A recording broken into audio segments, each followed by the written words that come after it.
প্রিয় সাংবাদিক ভাইয়েরা, আপনারা ইতিপূর্বে কুড়িগ্রামের অনেক সংকটের সময় আপনারা অগ্রণী ভূমিকা রেখেছেন।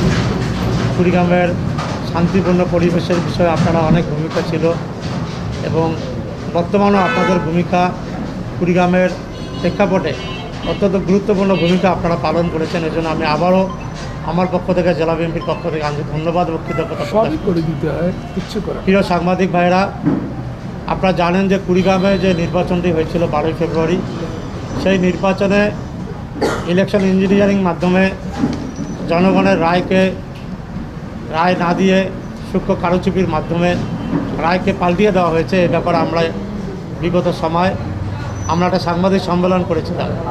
সাংবাদিক সম্মেলন করে আমরা কিন্তু আমাদের অনিয়মগুলি কিন্তু আপনাদের সামনে আমরা তুলে ধরেছিলাম এবং সেই তুলে ধরেছিলাম আপনাদের সামনে। এবং আমি তাৎক্ষণিকভাবে জেলা রিটার্নিং কর্মকর্তার নিকট অনিয়মের ভোট পুনর্গণনার জন্য আমি আবেদন করেছিলাম। তার পরবর্তীতে আমি হাইকোর্টে ভোট পুনর্গণনার জন্য আমি রিট করেছি। আমার দাবি, কুড়িগ্রামের জনগণের যে প্রকৃত রায়, সেটি রায়টা যেন আমরা পাই এবং সূক্ষ্ম আমাদের সঠিকভাবে যেন ভোটের পুনর্গণনা হয়, এটির জন্য কিন্তু আমরা দাবি করেছি। অন্য কোনো বিষয় কিন্তু আমাদের নেই। আজকে আপনারা জানেন যে আমি আজকে বিভিন্ন জায়গায় ঘুরে গিয়ে আমি যে বিষয়গুলো দেখছি বিভিন্ন এলাকায় গিয়ে, আমি তাৎক্ষণিকভাবে সেটিও জানতাম না কীভাবে আমাদেরকে এখানে নির্বাচনের ইঞ্জিনিয়ারিং মানে ইলেকশন ইঞ্জিনিয়ারিংয়ে সূক্ষ্ম কারুচুপি যে করা হয়েছে, যেভাবে আমাদের পরাজিত করা হয়েছে, পুরো প্ল্যান করে করা হয়েছে। সেটি হলো অনেক প্রার্থীর আমার এলাকায় গিয়ে সেন্টারের মধ্যে অনেকের বাড়িতে গিয়ে প্রশাসনের লোকজন থ্রেট পর্যন্ত করেছে ভোটের দিন। এবং এমনি একটি অবস্থায় তাদের যেটা পরিকল্পনা ছিল যে আমাদের নির্বাচনটা যদি জনগণের রায়কে প্রতিফলন তারা ঘটাবে না, জনগণের রায়ের বিপক্ষে তারা আমাদের রায়টা দিবে বিধায় কিন্তু তারা এইভাবে জনগণের মধ্যে ভীতি সঞ্চার করেছিল। বিশেষ করে আমাদের আজকে আমরা আরও বলেছিলাম যে আমাদের প্রার্থীর সঙ্গে আমার ভোটের পার্থক্য হলো ৮৫34, আর আমাদের বাতিল ভোট দেখানো হলো ৯৫47। সবচেয়ে যেটি বিষয় যে আমাদের ভেলাকোপা হলো সবচেয়ে অবহেলিত এলাকা, সেই ভেলাকোপায় একটি ভোটও বাতিল দেখানো হলো না দুটি সেন্টারের মধ্যে। এবং আমাদের একটি সেন্টার আপনারা জানেন যে 100% ভোটের তারা ভোট প্রদান দেখিয়েছেন এবং সেখানে 1500 প্রথম যে সিটটি তারা দিয়েছিল সেখানে 1540 ভোট তারা আমাদের বাতিল দেখিয়েছেন। এমনি একটি অবস্থায় আমরা মনে হয়েছে যে আমাদের ভোটটা এখানে সুষ্ঠুভাবে আমাদের জনগণের রায় তারা দেননি, এজন্যই আমরা আবেদন করেছি।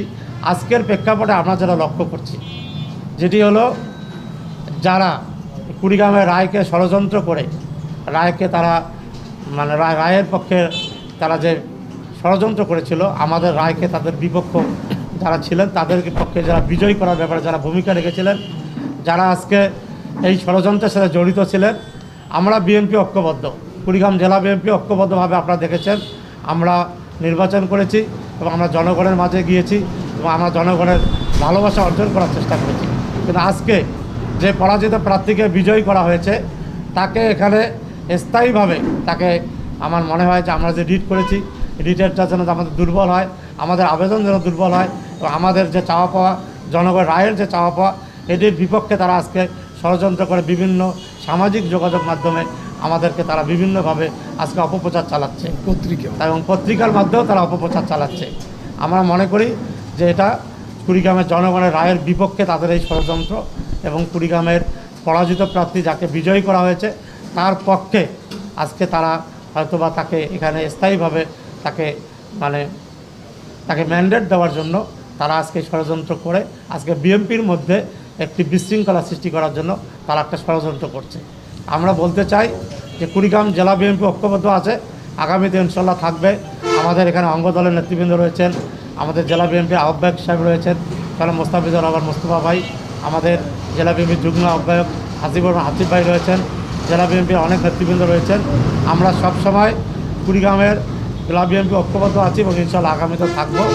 যারা আজকে এই ষড়যন্ত্রে লিপ্ত, যারা আজকে এই অপকর্মগুলো করছে, যারা আজকে পরাজিত প্রার্থীকে বিজয়ের করে দেওয়ার জন্য যারা আজকে ইতিপূর্বে যে ষড়যন্ত্র করেছে, তারা আবারও আমাদের দলের মধ্যে এই দায়টি যেখানে সূক্ষ্ম কালোচুপির মাধ্যমে ইলেকশন ইঞ্জিনিয়ারিং করা হয়েছে, সেটিকে তারা দায়টাকে আমাদের মধ্যে চাপাই দেওয়ার জন্য আজকে বিএনপির বিরুদ্ধে, বিএনপির নিজেদের ভিতরের তারা আজকে আমাদের ঐক্য বিনষ্ট হয়েছে এরকম তথ্য তারা প্রকাশ করছে।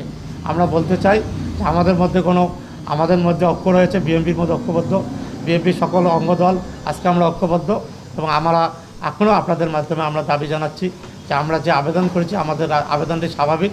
আমরা মহামান্য হাইকোর্টে যে আমরা আবেদন করেছি, ইনশাল্লাহ আমরা বিশ্বাস করি যে আমাদের যে ভোট পুনর্গণনা যে আমরা দাবি করেছি সেটি আইনের মাধ্যমেই ইনশাল্লাহ আমাদের ফয়সলা হবে। এটার জন্য আমাদেরকে অপেক্ষা করতে হবে। আমি শুধু এতটুকুই বলবো, যারা আজকে ষড়যন্ত্র করছে, যারা আমাদের বিরুদ্ধে অপপ্রচার করছে, আমাদের ঐক্য বিনষ্টের কথা বলছে, তাদের উদ্দেশ্যে যদি বলবো যে কুড়িগ্রামকে নিয়ে যে ষড়যন্ত্র আপনারা করেছেন এবং আজকে যে কুড়িগ্রামকে নিয়ে যে কুড়িগ্রামের জনগণের রায়ের বিপক্ষে যারা আজকে ষড়যন্ত্র করছেন, এই বিচার তো আমরা মহান রব্বুল আলমিনের কাছে আমি দিয়েছি, সেদিন তাদের কাছে দিয়েছি, যারা করেছেন তাদের বিচার আল্লাহ তাআলার কাছে আমি দিয়েছি। শুধু কুড়িগ্রামের রায়ের ব্যাপারে কুড়িগ্রামের জনগণ যে আমাকে রায় দিয়েছে তাদের পবিত্র আমানত রক্ষা করার, যেহেতু আমরা আইনের প্রতি শ্রদ্ধাশীল, আইন মেনে আমরা সব কিছু কাজ করব। আমরা এই কারণেই আমরা হাইকোর্টে রিট করেছি, আমরা জনগণের রায় যেন আগামীতে কুড়িগ্রামের জনগণ যে আমাদেরকে রায় দিয়েছে সেই রায়টি যেন আমরা মহামান্য হাইকোর্টে তাদের আমরা আইনের মাধ্যমে যেন আমাদের সুষ্ঠু একটা বিচারের জন্য আমরা করেছি, এটির পক্ষে এই প্রতীক্ষায় আমরা রয়েছি। ইনশাআল্লাহ আমরা আশা করি যে আমরা একটা সঠিক বিচার, সঠিক রায় ইনশাআল্লাহ আমরা পাবো। এজন্য আমি আবারও আজকে আপনাদেরকে কষ্ট করে তাহলে ডাকার উদ্দেশ্য হলো যে এটিরই যে আজকে যারা পরাজিত শক্তি, যারা কুড়িগ্রামের রায়ের বিপক্ষে অবস্থান করেছে, ষড়যন্ত্র করেছে, তাদের যে তৎপরতা, সেই তৎপরতার বিষয়ে আমি আপনাদেরকে অবহিত করার জন্য, আমাদের বিএনপি ঐক্যবদ্ধ রয়েছে। আগামীতে ইনশাআল্লাহ আমরা ঐক্যবদ্ধ থাকব কুড়িগ্রাম জেলার মানুষের উন্নয়নের জন্য, কুড়িগ্রাম জেলার উন্নয়নের জন্য। আমরা মনে করি আমরা সার্বক্ষণিকভাবে আমরা জেলা বিএনপির নেতৃত্বে আমরা কাজ করব, কুড়িগ্রামের মানুষের পাশে থাকব, কুড়িগ্রাম জেলার উন্নয়ন করব।